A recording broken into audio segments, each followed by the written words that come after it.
hunduma dhugaan qajeeltee uumaan ganama madaalli seeraa hundaan qixxaate haqni Oromoo iftee mul'atti yaa Rabbi yaa Gooftaa yaa Allah yaa Gooftaa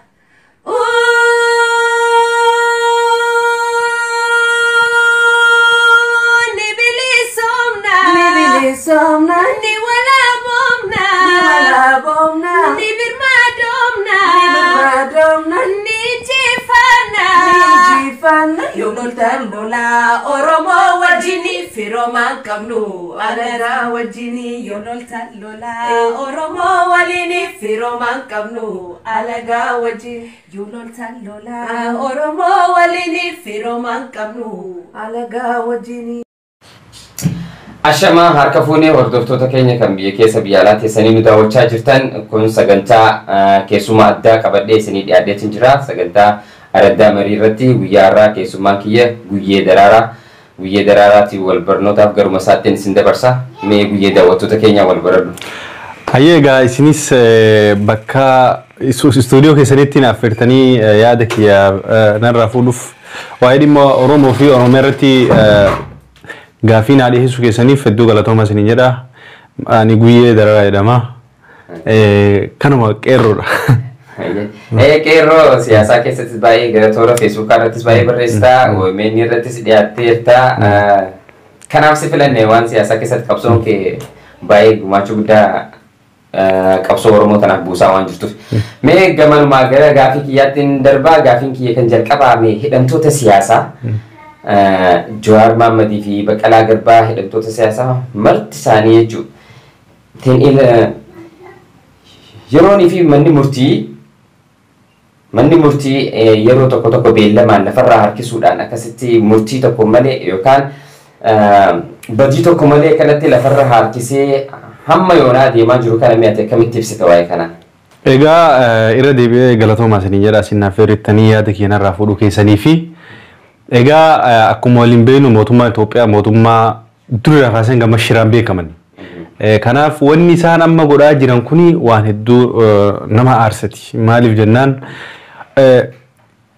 mana murtiitti deddeebisan. Mana murtii ammoo kan murteessu jennu gubbarraa itti ergama. Abiyyittuu gubbarra taa'ee itti bilbileetiin addunyaarra hin jiru mana murtii keessaa bahaniitiin bilbilaan haasawanii dhaddacharra deebi'uun hin jirtu. Abbaa murtii dhaddacharraa baheetiin deebi'ee haasawaa jechuun irra jechuudha.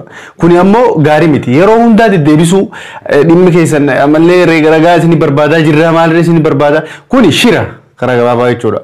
Jarri tun homaan balleessine warra harka qulqulluutti warra qawween biyyisan hin lolle warra nagayaan karaa nagayaatiin qabsoo karaa nagayaan geggeessinedhanii biyyisanitti an fakkeenya yoo Jawaar fudhatte biyyisanii waliin galee ispeeshaalii qabsoo karaa nagayaa Kaayyo inni ammoo guutumaan guutuu katti amanu kaayyoo karaa nagaatiin qabsaa'ee uummata kana bilisa baasa.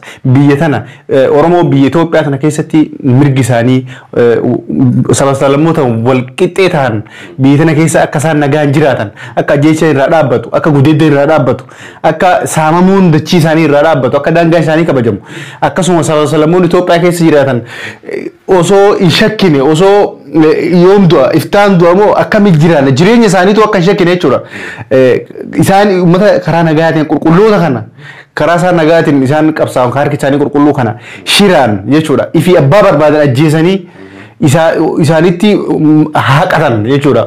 Siigalee kanaaf wanni isaan manni murtii ammoo kaati nagaafatti manni murtii isaan halkanii guyyaatti deebisan mana murtii shiraati malee mana murtii haqaati miti. Manni murtii haqaa osoo kan jiraatu taate guyyaa halkan tokko Jawaarichi keessan bulu ture jechuudha. Kana fakkaatti. Asirratti anis xiqqoo waan si dabalatu jira.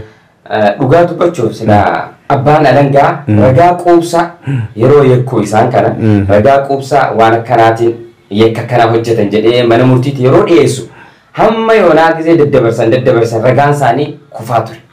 Manni murtii kuffisaa jira. Maaliif shira miti wanti jalqabumaa irratti hojjechuu deeman waan nama siyaasaa ta'aniif malee. Dhugaa kan keetan masirratti si dabala. Amma fakkeenyaaf caaltuu takka laafaa fudhadhu. Ammas guyyoo waarioo faa fudhadhu. Meeshaa cirrii faa fudhadhu. Amma nama baay'ee jira jechuudha. Nama baay'ee kana mallaqa qabsiisaa abbaan murtii hayyame fakkeenyaaf akka uummanni akka biyya san keessa manni murtii hin dalagne waan itti beeku abduun manni murtii wabiin mallaqa qabsiisaa isinii baafna bilisa isin kan jedhan boolisiin silaa namni biyya san hoogganu ka piraayim ministeerii hoogganu akka heera biyyattiitti akkuma seera addunyaattu mana murtiiti fakkeenya mootummaa Ameerikaa onni ka rakkoo yookaan mootummoota addunyaa taayyoonni ka seera cabsu taate ka seeratti dhiyeessu ka piraayim ministeerii abbaa barbaade seeratti dhiyeessu abbaa murtiiti. Kun hin jiru biyya san keessa jechuudha. Biyya san keessa biyya san hoogganaa jiru alaa xulii wanni jechuudha.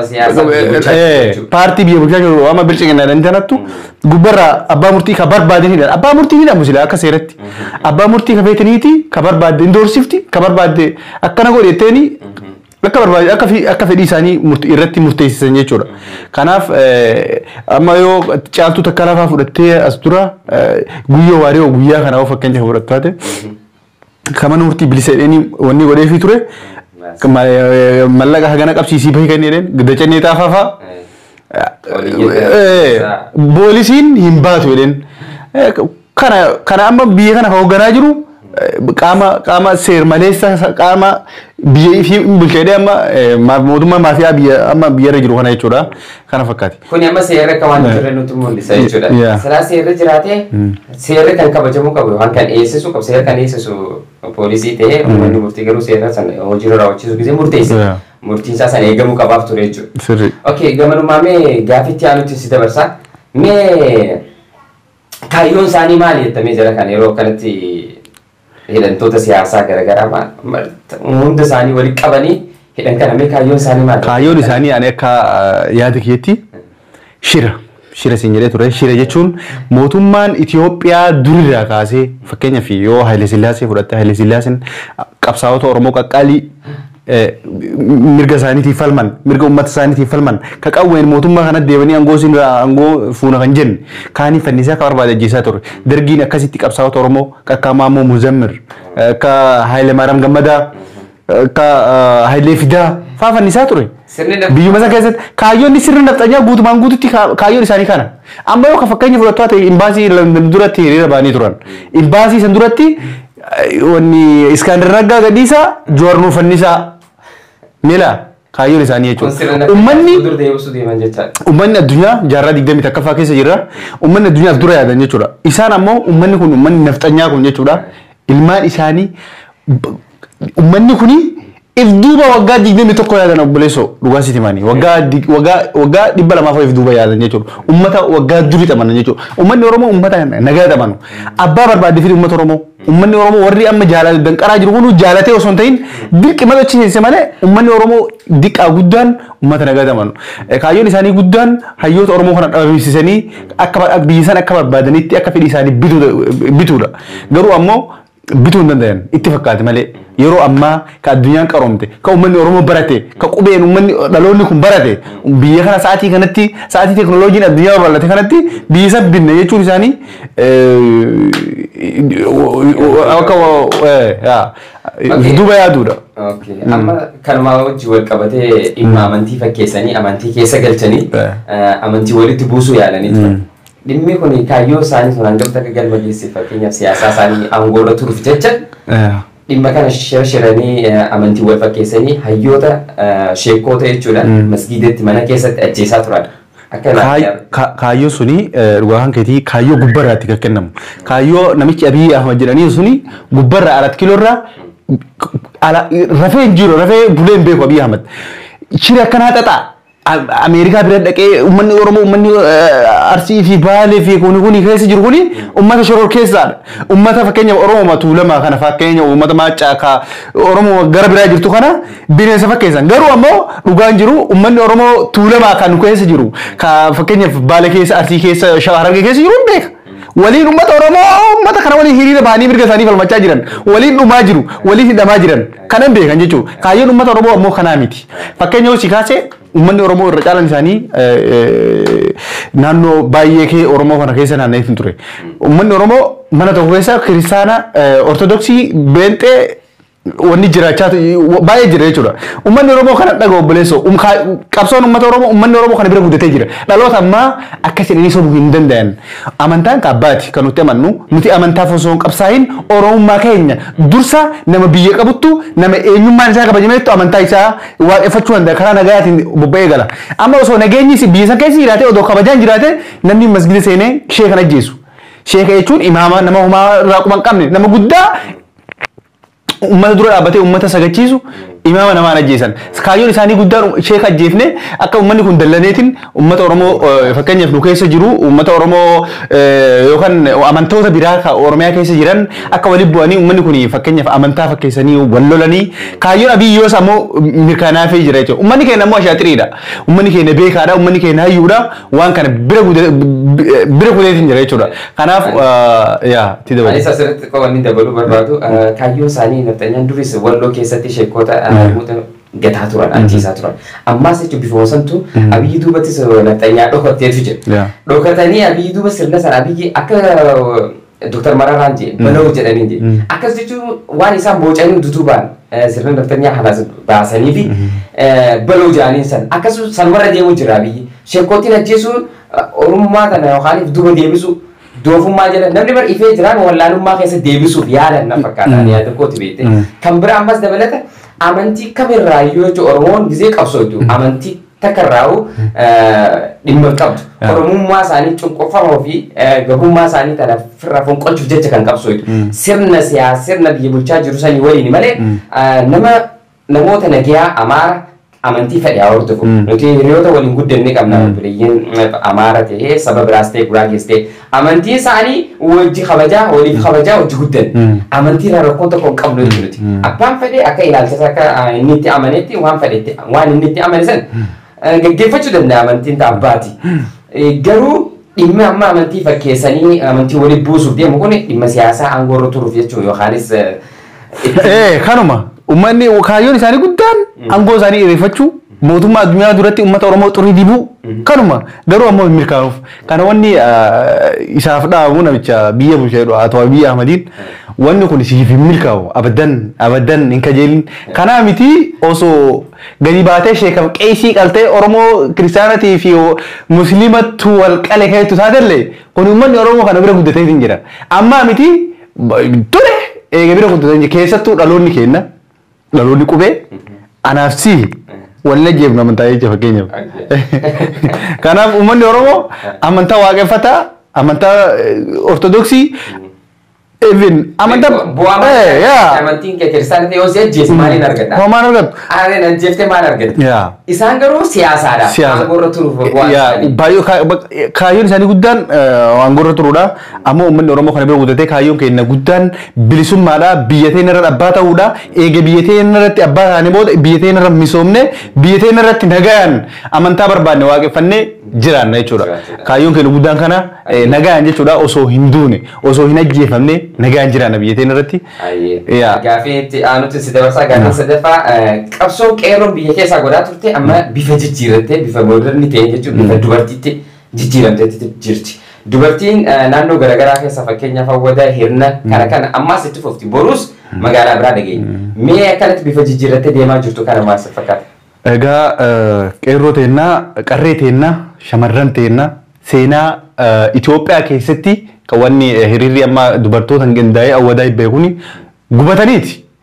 Tokkoffaa qabsoon mana keessaa eegala dhugaadha abbootii obboleeyyan isaanii biraa wareegamanii isaan mana keessatti dhufanii waraanni mootummaa gudeedaa jira kan ammoo obsanii dadhaban jechuudha. Kanaaf ammoo qabsoon isaan godhaa jiran seenaa Itoophiyaa keessatti shamarran jechuudha. Mootummaa cunqursa irratti hiriira bahanii irra fincilan yeroo jalqabaatiif jechuudha. Shamarran hawwataa seenaa ajaa'ibaa kana galmeessanii hedduu galatoomaa isiniin jedha. Akkasumas hirna diyaaspooraatis shamarran Oromoo bahaa jiranii walumaa galatti jechuudha biyyoota garaagaraa Ameerikaa UK kana keessatti hedduu Jarman jechuudha hundi isaanii hedduu galatoomaa seenaa ajaa'ibaati ammoo qabsoon kun biyyoota addunyaa hundarratti fidina itti fufuu qaba jechuudha maaliif jennaan addunyaan shamarraniif sirri gurra ergifte jechuudha dhiibbaa isaan irratti deemaa jiru dhiibbaa ajaa'ibaati jechuudha waraanni homaan beeku dhugaas ni ma jechuun waraana tuquuf osoo hin ta'in jechuudha sabboontonni baay'ee keessa jiranii waraannoon ilmaan nafxanyaa jechuudha kaayyoo biraa qaban ka waraana kana keessa jiranii leenjirii uffatanii shamarran ta'een gudeedaa jiran. Kana ammoo obsuun hin barbaachisu mootummoota addunyaa duratti illee salphisuun sinirra jiraata especially warri diaspora jirtanii shamarran ta'enna. Kana siin jedha hedduu waan nama boonsati seenaa Itoophiyaa keessatti shamarran mootummaa cunqursuu irratti hiriira bahanii hin beekan. Itti fincilanii hin beekanii shamarran Awwadaay hedduu nu boonsitanii akkasuma hirna hedduu qabsoon isaanii jabaatee itti fufuu qaba Oromiyaa hunda wal ga'uu qaba jechuudha. Isaan irra dhaabachuu osoo hin taane guutuu Oromiyaatti hayyoonni ta'enna hundi isaaniiyyuu waan kanarratti hojjetanii tarsiimoo baasanii akka isaan guyyaa tokko itti fincilan jedha yaada. Ani asirratti waan hin dabaluun qaba. Waraanni kun beekte yeroo kaambii ture. Kaambii ture dheebootee oowwaadha beekte gisee hawaasa keessa gadi dhiisan immoo yookaan nama jeesi bar ergama san bahuu qofaaf ergama. Saniin ala maal godhame yoo akka barbaadu san dhabe nama miidhuu ragattaa. Akka hin fedhu dhabnaan namni akka fedhe ta'anii yoo akka hin fedhu dhabe akka fedhe ta'anii akkasitti jechuun dubartoota ragattaan jechuun maaliif suuqii namaa cabsuufaa jaartiin qaban maal akka waan kana argan dubartii gudeetu ragattaan achi qabeenya saamu waraanaaf bulchaan naannoo sanii maallaqa yookaan baajeta haramaduuf jedhaniitu gubbaa gad dabarsan. Waraanni waan nyaatu gisee dhabee saamee nyaata. Maaliif ibidda harkaa qabaan qawwee harkaa qabaan waan fedhe ajajee abbootii qabeenyaa maallaqa hin qaban irraa fudhatan saamanii. Waa malee miti amma hiriirri Awwadaa keessa kan ka'e dubartiin gubatteeti. Gubatteeti waan irra gahaa jiru kana waan laala arganii dadhabaniiti baasan yookaan dhoosan jechuudha hiriirri kun kan ba'e. Haalli kun garuu itti fufaa jira. Hanga waraanni naannoo sanii ka'utti wanni ammallee dubartii umriisi daa'ima jechuufaadha gudeedaa jira. Sheemoon wallaahi kan argite isaanirraa waan eegamu miti. Ammas dabalataan jechuudha. Ani kan yaadu kootitti mootummaan kun silaa waraana isaa kanaaf sii galee mindaa ramadee fi gahaa yoo mindaa gahaa kanneef namoota fakkeenyaaf sirrii Oromoo quuqamu qabutu garii kan waraana galuu qabantu jira. Maaliif yeroo tokko keessa galtee keessaa qabsaa'uudhaaf hawaasa kana sii galee yoo fayyaduu barbaadde keessa galte. Kanaaf gabanumaa xiqqasho hanqa kana. Anis amma anillee waa'ee waraana fi poolisii Oromiyaatiif dhaamsadhaan barbaada. Egaa ilmaan Oromoo warri sabboontonni fakkeenyaaf quuqama sabaa qabdan waraana mootummaa Itoophiyaa keessa jirtan. Waraana sirna nama nyaataa sirni amma deemaa jiru kun sirna nama nyaataa jechuudha. Namichi Abiy Ahmed jedhaniin uummata Oromoo guutumaan guutuutiin fedhu argaa isaanii jechuudha. Fafakkeessaa qubee afaan Oromoo namaan naa barreessaa feesbuuk irra jira sanuu barreessuun beeku ilmaan Oromoo ajjeesiisaa namni du'aa jiru yoo ati fakkeenyaaf Arsii dhalattee Wallagga si ergee haadholii kan kee haadholii Oromoo ajjeesin jedha jechuudha dirqineensa jee. Kan ammoo hin fudhatina seenan isin gaafata heger waan itti sheenuftu waan quba kan kee ciniintu jechuudha sheenuftee osoo waan kana godhuu baatte akka hin jenne ilmaan Oromoo keessaa baatanii dhala Oromoo irratti xiitiin tukaasina hin dhukaasina hin ajjeesina. Please Rabbi keessa sodaadha waaqa keessa sodaadha dhala Oromoo ajjeesina jedhanii poolisii Oromiyaatii fi warra humna nagaa achumaanuu gudeeddaa gudeeddaa waan akkana kana dhiisaa wal ijaaraa warri waraana keessa jirtanii mirga keessaniif akkuma uummatni Oromoo falmachaa jiru kana falmaa isin jedha.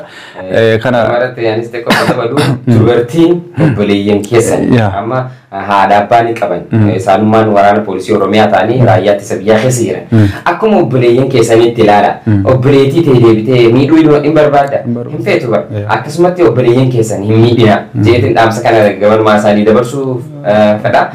Itti aanu garuu mee kaayyoon jira kanaa maali? Jechuun kaayyoo si gaafadhee ture dhiifama. Furmaanni maali maqabsoo kana akka moolii galaattu furmaanni maali ta'a jettee yaadde? Furmaanni akka yaadutti uummanni Oromoodhaa tokkummaa isaa cimsuudha. Hedduu na boosanii jiran jechuudha uummanni Oromoo dhugaa Rabbii dubbachuudha akka hin jedhee ibsuu hin dandeenye. Na boosanii jiran jechuudha. Abiy Ahmed maal jedhee ture uummanni Oromoodhaa akkuma gartee distii waxii san waccee fakkeenyaaf guyyaa lama sadii wacanii qabbanaawanii jedhee goota Oromoo Haacaaluu Hundeessaa wareegee ture jechuudha. Ajjeesee ture jechuudha. kaayyoon isaa guddaan sagalee uummata Oromoo kana ukkaamsuudha. Wanni Jawaar Mohammadiidheef sagalee uummanni Oromoo kana ija jaamsuudha kaayyoon isaa guddaan. Kana ammoo wanni Baqqalaa Garbaa hidheef jechuudha. Wanni Caaluu Wajjeesseef wanni qaqqaalii uummata Oromoodha hooggantoota Oromoo qaqqaalii kaan hidhee kaan akka barbaade godheef qeerroo Oromoo kaan ajjeesee teen dhammaree danqaratti darbee bineensa nyaachiseef kaayyoon isaa guddaan uummata Oromoo if duuba deebisuudha. Ammoo kun hin gowwoome malee uummanni Oromoo kanaaf duuba deebi'u. Uummanni Oromoo waan jedhee ture Oromoon karaa kenna dhiira lolli ifitti hin dhiyeessu yaa tola malee amma yoo siin lole narraa dhiyeessitati. Sigale yoo ammoo yaa bareedaa kennaa siin jedhee ifitti wanni siin sitti wanni jedhe natti dhihaatta gurbaan kun miskiin jettee jechuudha. Yoo ammoo siin lole narraa dhiyeessita. Abiy Ahmediin gowwoome malee dhiira lolli ifitti hin dhiyeessu akkuma jedhan sanii kanaafuu furmaanni jiru uummanni Oromoo tokkummaa isaa akka keessaaf alaan cimsee jechuudha. Dhalaa fi dhiiraaf jaarsa ganna 80 irraa hanga daa'ima ganna 10 itti wareegamu jira obboleessa qabsoo Oromootti. Akkanuma jabaatanii jechuudha itti fufuu qaban jechuudha.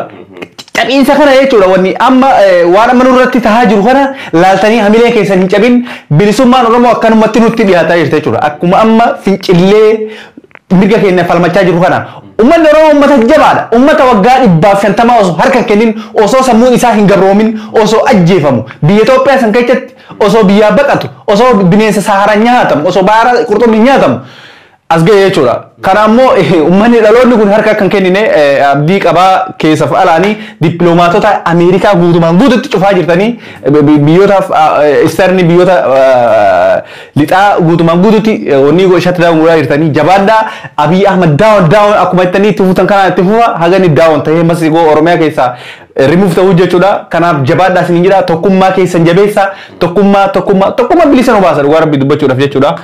Kanaaf jabaadhaa uummanni Oromoodhaa yoo haala kanaa itti fuftan bilisummaan keessan dhihoodha. Yoo ammoo dagattanii sammuu keessa daguumtan akkuma Abiy Ahmed jedhe san taatanii kanaaf jabaadhaa isin jedha. Kana dhaamsi kiyyaa itti dabali. Anis asirratti wanni itti dabalu akka yaadamataa kootiitti jechuudha. Furmaanni maali jennee yoo yaadnu qabsoo teenya tanaaf tokkoffaa furmaanni tokkummaadha dhugaadha. Tokkummaadhaaf garuu Oromoon keessaa fi alaa wal quba qabaatee tokko ta'udha.